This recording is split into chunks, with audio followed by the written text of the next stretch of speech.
নয়নের জল ফুরাবে ঠিকই, অপূর্ণতার হাহাকার কি মুক্তি দেবে নেইমারকে? নিউ জার্সির এই মাঠেই একদিন শুরু হয়েছিল স্বপ্নের যাত্রা। চোখে ছিল বিশ্বজয়ের স্বপ্ন, পায়ে সাম্বার ছন্দ, আর ছিল ফুটবল বিশ্বকে মুগ্ধ করার প্রতিশ্রুতি। 2010 সালে 18 বছর বয়সে ব্রাজিলের হলুদ জার্সিতে অভিষেক, আর প্রথম ম্যাচেই গোল।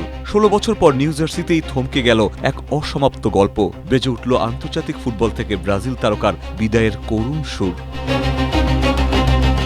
নরওয়ের কাছে 2-1 গোলে হেরে 2026 বিশ্বকাপের শেষ 16 থেকেই বিদায় নিল ব্রাজিল। বিরতির পর মাঠে নেমে যোগ করা সময়ে পেনাল্টি থেকে গোল করেছিলেন নেইমার। ওভারফ্লো কিংবা লিকেজের ঝামেলা? ঠিক এই সমস্যার সমাধানে এসেছে স্মাইল বেবি ডায়াপার। এর সুপার অ্যাবজর্পশন টেকনোলজি এখন দেয় 30% বেশি শোষণ ক্ষমতা। কিন্তু ততক্ষণে অনেক দেরি হয়ে গেছে। শেষ বাঁশি বাজার পর চোখের জল আটকে রাখতে পারেননি তিনি। আবেগঘন কণ্ঠে জানিয়ে দিলেন তিনি সর্বস্ব দিয়ে চেষ্টা করেছিলেন।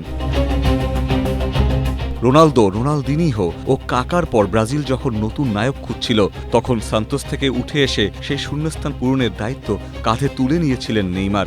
16 বছরের ক্যারিয়ারে নেইমার উপহার দিয়েছেন অগণিত স্মরণীয় মুহূর্ত। বিশ্বকাপের সোনালী ট্রফিটা অধরা থাকলেও নেইমার নামটা চিরকাল উজ্জ্বল হয়েই থাকবে বিশ্ব ফুটবলে। ইখতিয়ার বকুল, এশিয়া পোস্ট।